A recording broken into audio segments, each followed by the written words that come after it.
ouviu falar, ó Salvador, jamais vou duvidar, é encorajador. Alimento Diário, série A Igreja, Coluna e Base da Verdade. Título do volume 5, O Evangelho da Glória de Deus.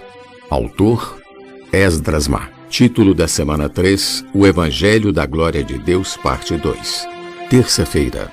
Ler com oração 1 Coríntios 9,16, que diz: Se anuncio o Evangelho, não tenho de que me gloriar, pois sobre mim pesa essa obrigação. Porque ai de mim se não pregar o Evangelho. O fogo do Evangelho.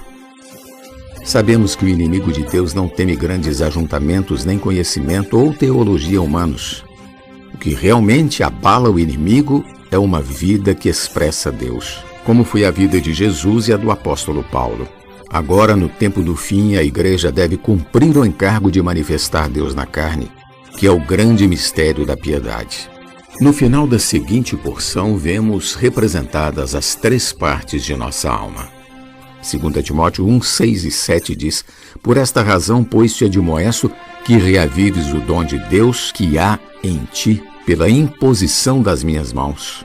Porque Deus não nos tem dado espírito de covardia, de medo, de dúvidas, de receio, mas de poder, de amor e de moderação. O poder relaciona-se à vontade, o amor, à emoção, e a moderação diz respeito a uma mente sã e equilibrada. Em seguida, lemos em 2 Timóteo 1,8: Não te envergonhes, portanto, do Evangelho de nosso Senhor, nem do seu encarcerado, que sou eu. Pelo contrário, participa comigo dos sofrimentos a favor do Evangelho, segundo o poder de Deus. Devemos ter a chama queimando em nós para manter vivo o testemunho do Senhor.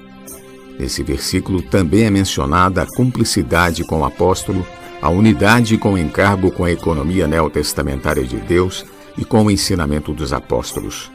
Porque precisamos reavivar a chama do dom de Deus para queimar interiormente por causa do Evangelho.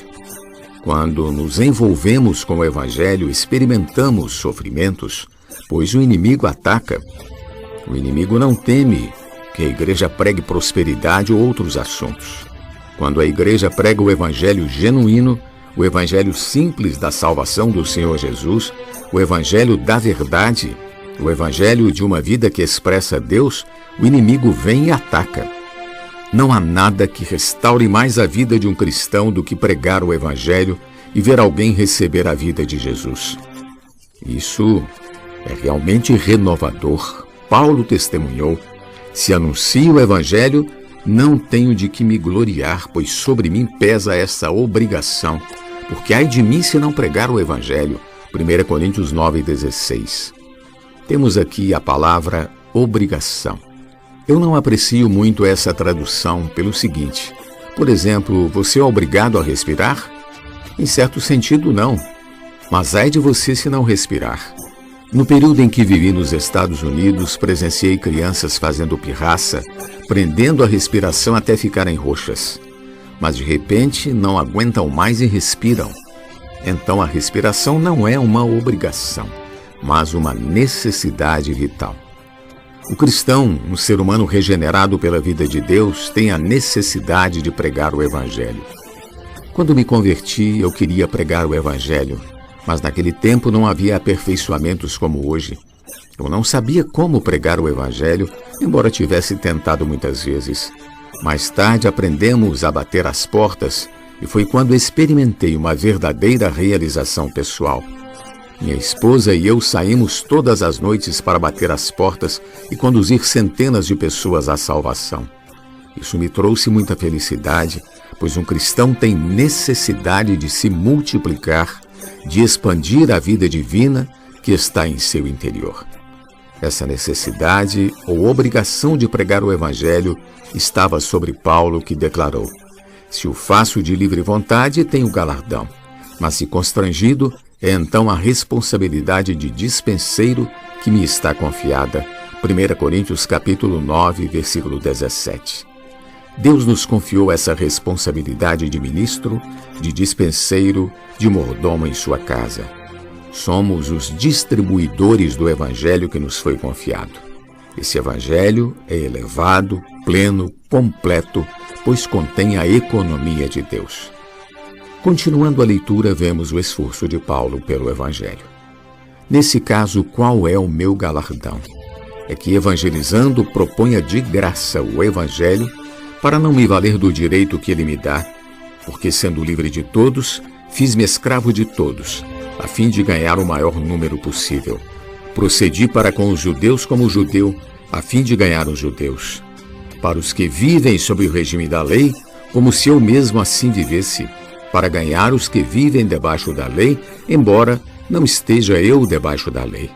Aos sem lei, como se eu mesmo fosse, não estando sem lei para com Deus, mas debaixo da lei de Cristo, para ganhar os que vivem fora do regime da lei. Fiz-me fraco para com os fracos, com o fim de ganhar os fracos. Fiz-me tudo para com todos, com o fim de, por todos os modos, salvar alguns. 1 Coríntios capítulo 9, versículos 18 ao 22. O Senhor precisa de muitos cooperadores do Evangelho, cheios desse fogo ardente. Como bem declarado pelo apóstolo Paulo, tudo faço por causa do Evangelho, com o fim de me tornar cooperador com ele. 1 Coríntios capítulo 9, versículo 23. Em seguida, Paulo compara a pregação do Evangelho com uma corrida. Não sabeis vós que os que correm no estádio ou na pista de corrida, todos na verdade correm, mas um só leva o prêmio? Correi de tal maneira que o alcanceis. Versículo 24. Que o fogo do Evangelho se espalhe na vida da igreja. Os comportores dinâmicos têm esse fogo e estão nas ruas pregando o Evangelho. Oro ao Senhor para que esse fogo incendeie a todos e o Espírito do Evangelho esteja em nós. Aleluia! Pergunta de hoje: o que significa envolver-se com o Evangelho? Jesus é o Senhor. Do teu falar, ó Salvador, jamais vou duvidar, é encorajador, fiel me faz andar, faz tua glória eu ver, o mal vem derrotar. Fiel me faz andar, faz tua glória eu ver, o mal vem derrotar.